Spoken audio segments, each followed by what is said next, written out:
months ago, so very happy to be back.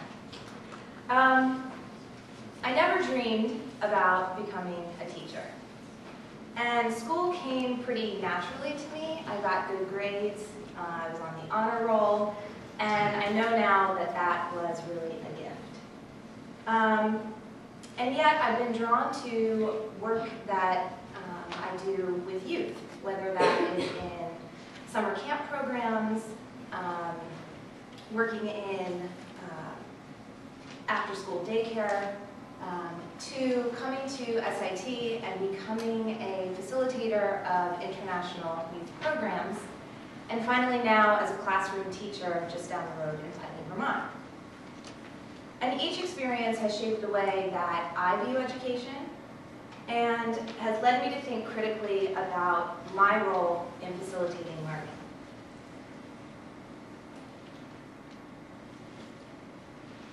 I view youth development as academic, social, emotional, skill building, and leadership. I believe that a positive adult role model can make a world of difference in the life of an adolescent, and that a great teacher can profoundly impact the future of a student. So what are the qualities of these adults? What do they possess that's able to make that happen? Maybe you can think for a second about somebody in your life that had that effect on you.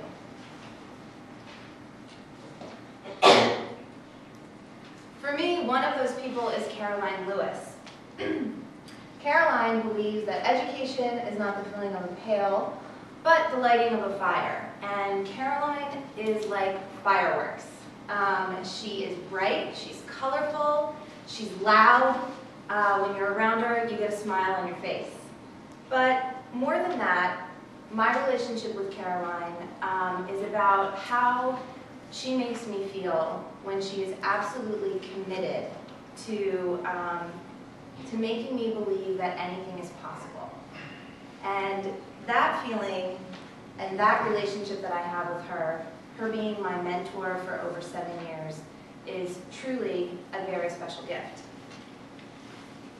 I'm lucky to call her a friend.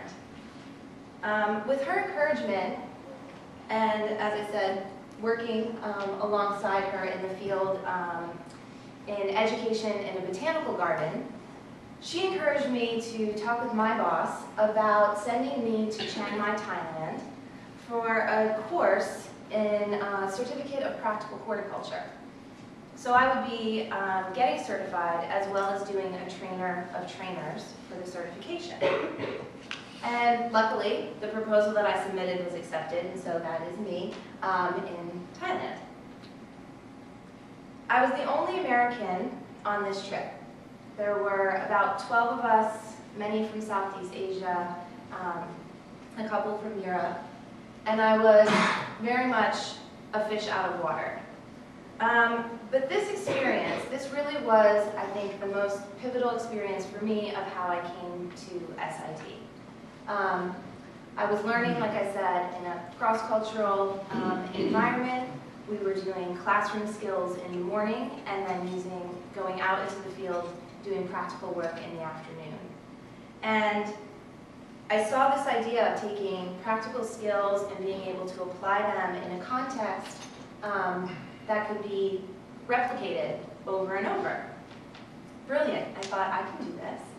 And so I came back home and I started looking around for opportunities where I could take what I had been doing in botanical gardens, doing curriculum development and teacher trainings, and how I could take it, to another level, perhaps internationally.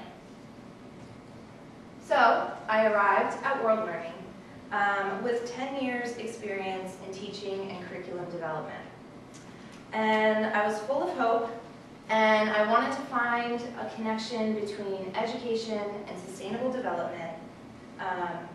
And so I looked into the SLM degree, the Intercultural Service Leadership and Management. That provided enough flexibility for me to focus also on a training concentration. In the hopes that I would eventually be able to travel internationally, promoting education for all, and feeling confident in my skills and knowledge that those would benefit others. So I really wanted to help.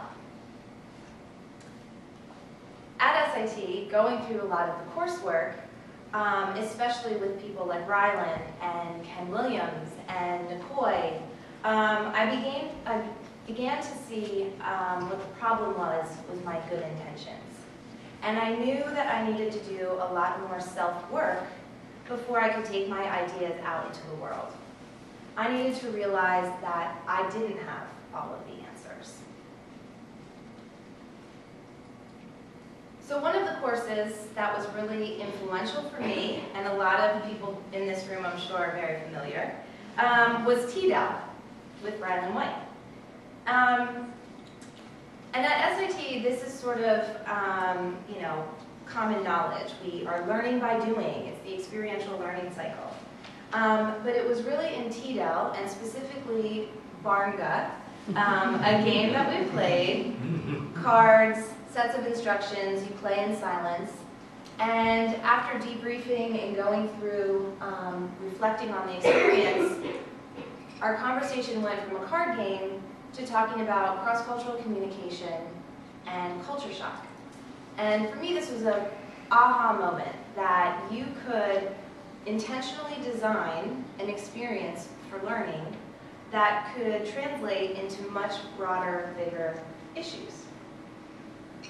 So I began taking a big shift in going from thinking of teaching, this transfer of knowledge from the teacher to the student, to training that co-creates learning by building on participants' existing knowledge through question posing and dialogue.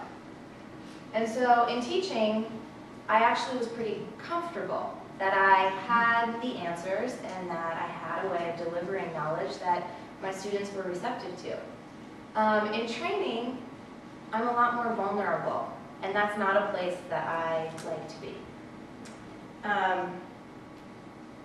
So I really focused, in some of my other coursework as well, exploring this idea. And when it came time to pick a practicum, I decided to work with World Learning's International Youth and Leadership Programs. These are 4-week programs every summer where we bring students from all around the world to Vermont. They are here for about a week. We do team building. We push them into learning about topical issues that are related to youth. We have structured dialogue where they practice active listening and speaking from the heart, genuine communication. And then we send them out into the host cities around the United States. They live with host families. And then we end the program in Washington, D.C., where they work on action plans to bring ideas back home. And so through this process, it's absolutely transformational for the students as well as for the adult facilitators to watch these youth just completely dive in and commit, to be absolutely open to being completely vulnerable, and to see that the more that they gave of themselves, the more that they received. And this was really a huge, again, learning for me, that as someone comfortable teaching, that putting myself out there and showing those things that were vulnerable, I could really gain and learn a lot more about myself and others. So I began to think about what was my role as a program facilitator in this transformational process. And putting on, my trainer lens, this was my capstone project.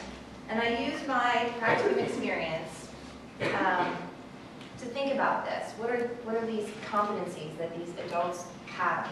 What are we doing?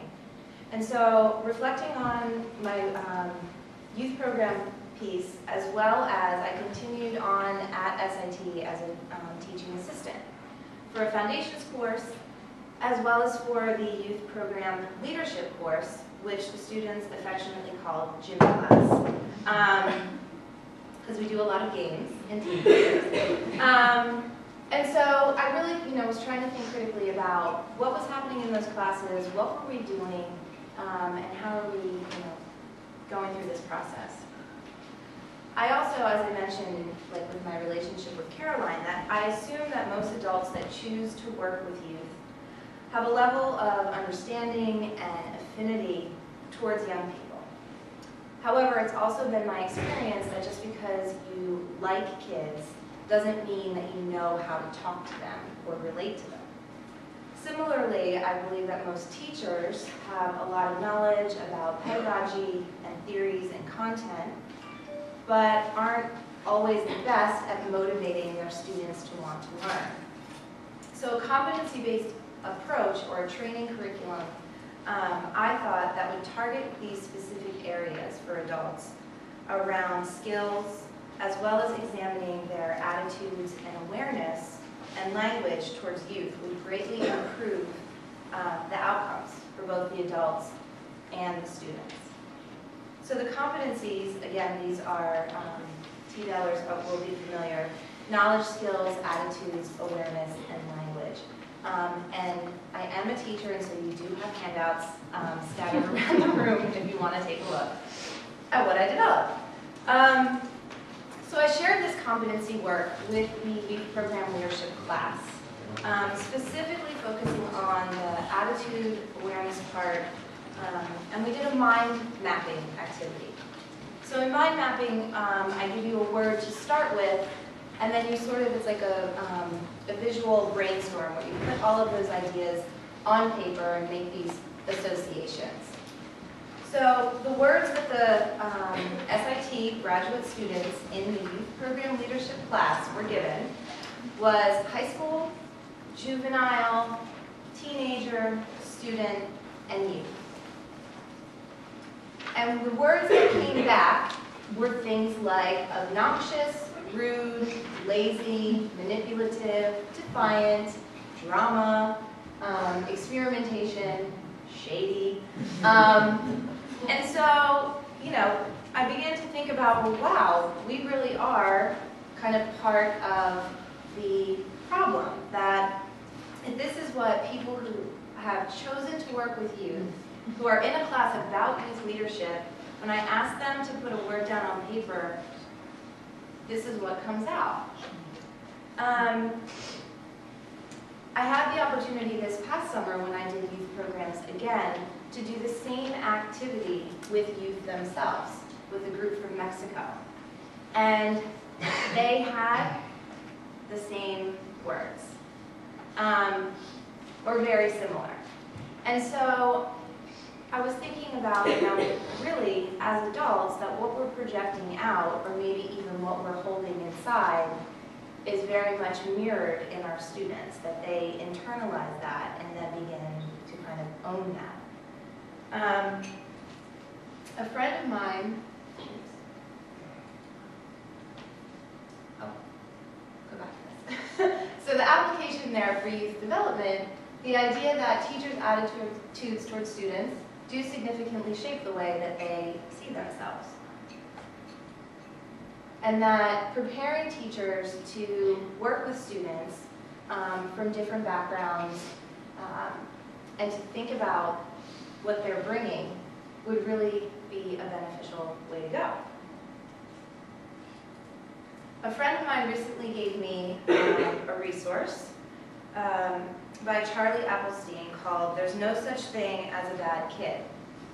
And this resource really reframes how we're looking at these pejorative labels, and can look at them instead from an area of positivity or hope-based, and coming in and saying, like, we really do believe in you.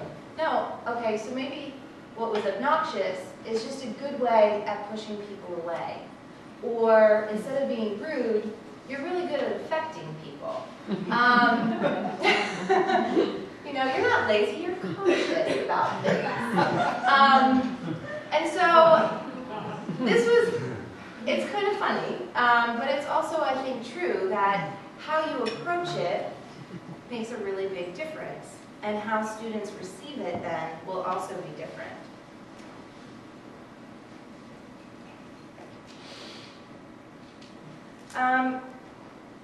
So this idea about teenagers and youth and how difficult they are to work with has really been put to the test for me now in my current position. I've never been a classroom teacher before. My experience in education has always been in a non-traditional setting, so in a botanical garden, working with international youth. And so this is my first time in classroom teaching. And I wanted to add this to my sort of resume or experience because I think it's a very different animal when you are with students day in, day out, day after day. So I recently accepted a teaching position at the Greenwood School in Putney, Vermont. There's 49 students from 15 states and 10 different countries. The school is a special private boarding school for boys with learning differences. And a learning difference can be anything from dyslexia or ADHD to executive functioning troubles, meaning that they have a difficulty making decisions or understanding what is appropriate behavior in certain situations. Many of them are very concrete thinkers, and they have deficits in working memory or are very slow to process information. So you can think of this as learning styles 2.0, beyond what we talk about in TEDx. And so I went in and I'm now teaching social studies. And I have full anonymity over my curriculum. So after coming with my experience, my 2 years at SIT, youth programs, and looking at training competencies, looking at myself as a trainer and as a teacher, and an understanding of the experiential learning cycle, I was feeling really confident.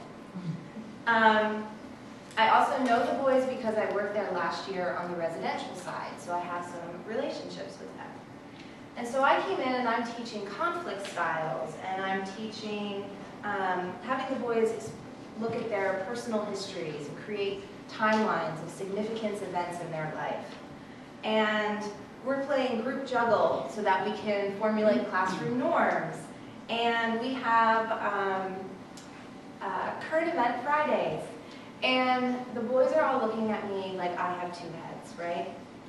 Because, for SITers, you can throw the idea of Johari window out of the room. If you want to really know what people are thinking about you, come to my classroom at Greenwood School. Because exactly, how they're feeling is mirrored directly at me. And so, I feel like I'm speaking a whole different language. And this is the most challenging cross-cultural experience I've ever had. I'm pushing them so far past their learning edge that they are jumping off the cliff. And I'm expecting them to act like SIT graduate students, and that's not where they are, and that's not where they're coming from. And so I'm thinking now, I've done this work, and I'm really trying to look at myself as a teacher and as a trainer, and there's so much more to learn. Thank you.